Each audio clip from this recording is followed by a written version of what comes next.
Hello everyone, and welcome to another episode of The Quest of a Narnia Fan. I am HP of Narnia. Since there's not any news right now, so I thought for today I would make a wish list and a dreamcast for what I would like to see in the Silver Chair film, and some of them probably won't happen. So I'm going to start with my wish lists. So wish list number one, I would like Jill to at least have and possibly use a bow and arrow because she doesn't use one until last battle. But if they give her a chance to have her use one in this film for like practicing or to aim at something that's bad, I think that'd be great. Because when I watched the BBC version of the Silver Chair, I was actually very disappointed that Jill did not get a bow and arrow. All she has was a knife. So if they let her have her bow and arrow in this film, that would be great. Wish list number two.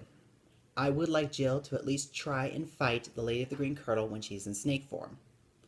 Because several months ago, I actually watched a play of the Silver Chair, and there was a scene where the Green Lady was in snake form, and she knocked all the boys but Jill. She held the sword against her. She was trying to fight her, but she couldn't because the Green Lady kept telling her that's all a dream. It's not real and all that.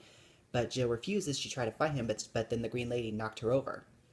So I think that would actually be a great idea if they have Jill try and fight the Green Lady. I mean, she might not be able to use her sword. She might use just her bow and arrow. And that, but it might not be able to happen in the movie. But who knows?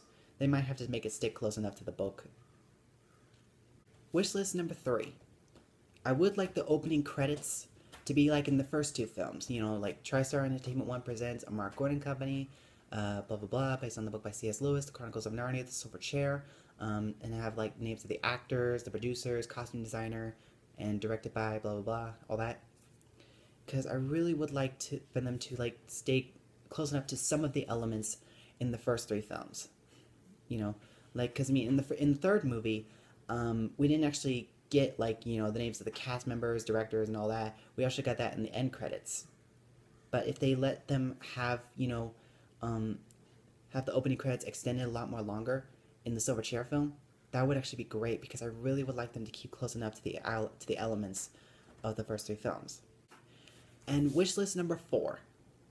I actually would like the chair itself to at least have a red or a green cushion, because if you look at this cover, you'll see that the chair has a red cushion. And if they give it a red one or possibly a green one, that would also be great. And of course, if they do that, that would actually let the audience know that's actually how J.K. Rowling got the idea of Slytherin in the first place, which is actually very true because this story is actually how J.K. Rowling got the idea of Slytherin and Chamber of Secrets. So if they give the chair a red or a green cushion, that would be absolutely great. It would be really nice. Because unlike in the BBC version, it didn't have a red or a green cushion. It was just plain silver. Number five on this wish list, I actually would like to at least have children actors to appear in this film, because Narnia is not mainly just for adults. It's also mainly for children, and if they have like at least one child actor or maybe more, that would also be great. At least have them like just as background characters for like scenes when they're at Cair Paravel, or at least have kid giants at Harfang. That would also be great as well. And now for my dream casts. I haven't thought of a lot of people, just mainly like one person for each character. For Jill Pole, I could definitely see Mackenzie Foy as that character. I saw her in a film called Interstellar, and I didn't really like the movie, but it was my friend Dominic who introduced me to that girl because he thought that she would also play Jill. In fact, I actually did a drawing of her. I don't know if you could see it. But yeah, I could definitely see her as Jill. And while I was watching that film Interstellar, there was this one shot of her where she was doing this kind of wince. Because in that clip, there was a scene of her father going into her room and she was crying in bed. And her father said that he has to go, he doesn't have a choice. But but she didn't want him to go because she figured out the riddle. She tells him to stay. And she gave him a wince look. And when I saw that scene, I was like, yep, that's the look. That's the Jill Pole look. I thought, yeah, that's definitely... She looks very much how I envisioned Jill.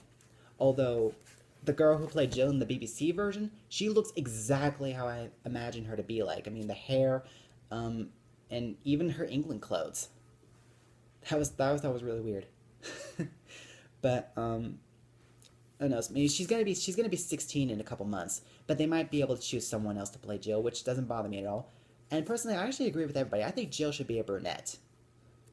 Because that would actually be really great. Because, I mean, the Polly Mays illustration, she was a blonde. But, if they give her a... If they make her a brunette, that would be a lot more greater. For Prince Rillian, the only actor I could think would be perfect to play him would be Eddie Redmayne. And because I know he was in Les Miserables and Jupiter Ascending. Neither of them I haven't seen, but the only film I'm mostly looking forward to seeing him in is Fantastic Beasts and Where to Find Them, which comes out in theaters this November. And what made me thought of that is because I actually watched I saw a fan art on the Silver Chair film of Google Images, and that person actually chose Eddie Redmayne to play Prince Rillian, and I think he would be absolutely perfect to play Rillian.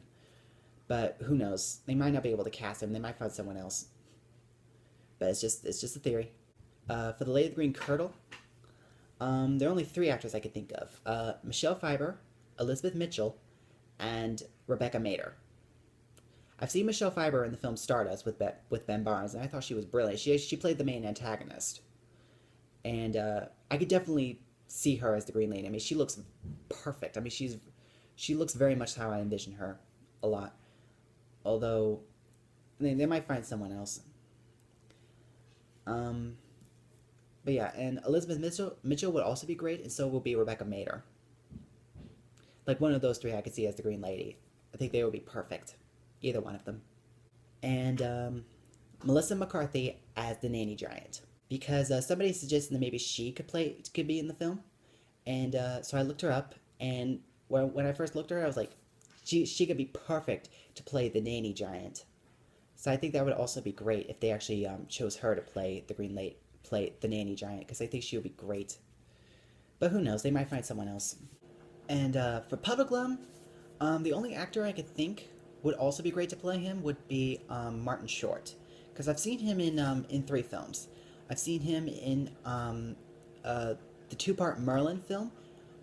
He played the main antagonist's servant, and I think he was actually good in that one.